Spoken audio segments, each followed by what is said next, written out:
राज्य कैबिनेट 50तम 55तम बैठक आज अनुष्ठित हो जाइए से बैठक में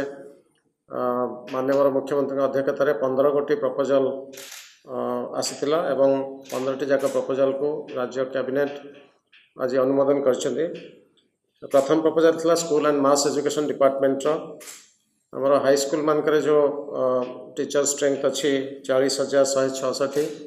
तार प्रथम थर पर 15% vacancy LTR vacancy leave and training reserve vacancy create करने राज्य कैबिनेट अनुमोदन कर। या द्वारा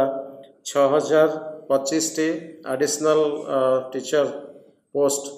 LTR टीचर पोस्ट आमर जो हाई स्कूल मान क्रिएट कर विभिन्न सब्जेक्ट